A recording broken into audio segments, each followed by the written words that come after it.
Mexico City, Alerta sísmica. Alerta sísmica. Few things strike as much fear into the hearts of Mexico City residents as the word seismic alert blaring from speakers in schools and parks. It means an earthquake is rumbling up from the Pacific coast, and you have 60 to 90 seconds to get someplace safe. I had just turned out the light to go to sleep when the alarm went off last night at almost midnight. My husband and I heard it from the elementary school next to our apartment building. We both grew up with earthquakes, him in Mexico City, me in Los Angeles, but we still spent the first 10 seconds in disbelief. A false earthquake alarm had gone off the day before, due to human error during maintenance of the system. The few other times I had heard the alarm, the resulting shaking had barely registered in my building. Couldn't we ignore it and go to sleep? No, Mexico City is one of the few lucky places to have a public earthquake warning system at all. It was the first system of its kind in the world, up and running just 6 years after the 1985 earthquake that killed tens of thousands of people in the capital.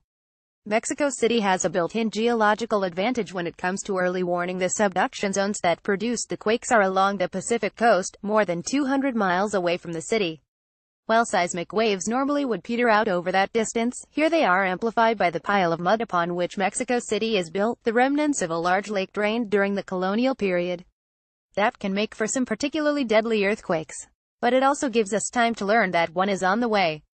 I scooped up my dog and ran to get under the dining room table, my husband right behind me. Many people in Mexico City run out of their buildings when they hear the seismic alarm, an instinct honed by the memories of pancaking hospitals and tumbling apartment towers in 1985. We're on the third floor, though, and I didn't think we could get to the courtyard within the 1-minute warning window, especially not with a cat and a dog. Plus, everything about my California earthquake training told me to get underneath something and stay put. My building might fall, but so might trees and power lines outside. From our spot under the table, we could hear some of our neighbors in the hallway. They were laughing sheepishly, seemingly a bit embarrassed to be so frightened by an alarm and unsure whether evacuating was really necessary. We were under the table long enough for me, to wonder if it might be another false alarm. But then the ground started rolling beneath us. That's when our neighbors started running. The seismic alarm doesn't tell you anything about intensity, so there was no way to know how strong the quake would get.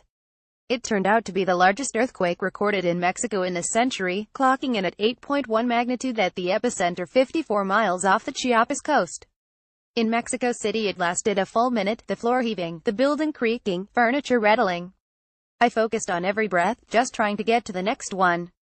But nothing fell in our apartment, much less the building itself, and our electricity stayed on.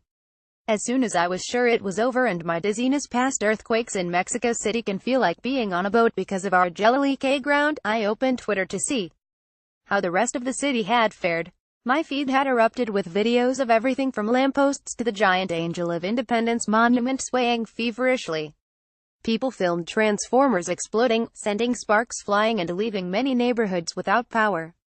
The city's emergency services jumped into action, pushing out data about the quake and fanning out to check for damage while warning of aftershocks.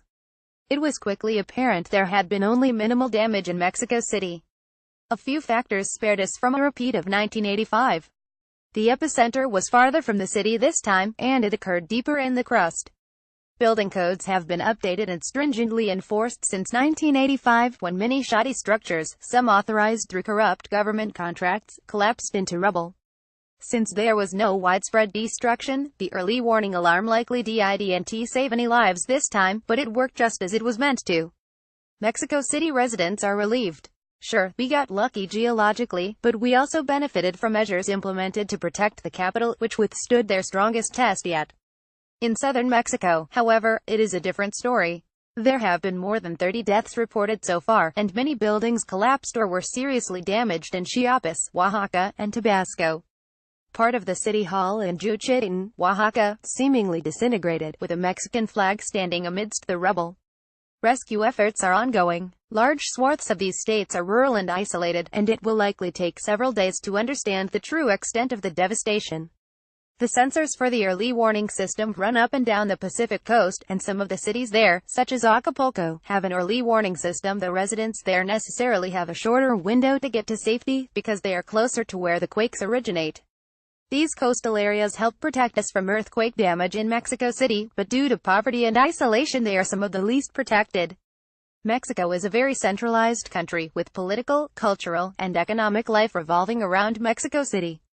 The trauma of the devastated capital in 1985 is seared into the country's psyche, and for good reason. People who remember it say it looked like the city had been bombed. You could smell the dead bodies for days. But in its wake, the city and country stepped up to do everything they could to prevent another disaster of that scale here. So far, it's worked. But the devastation in the south makes it clear that communities that are even more at risk haven't received the same protection. They don't have building codes nor the inspectors to enforce them. They don't have early warning alarms. Many don't even have reliable roads by which help can arrive. For too long, Mexico City has been the only place on people's minds when it comes to earthquake preparedness and protection. Perhaps this is the quake that will finally change that.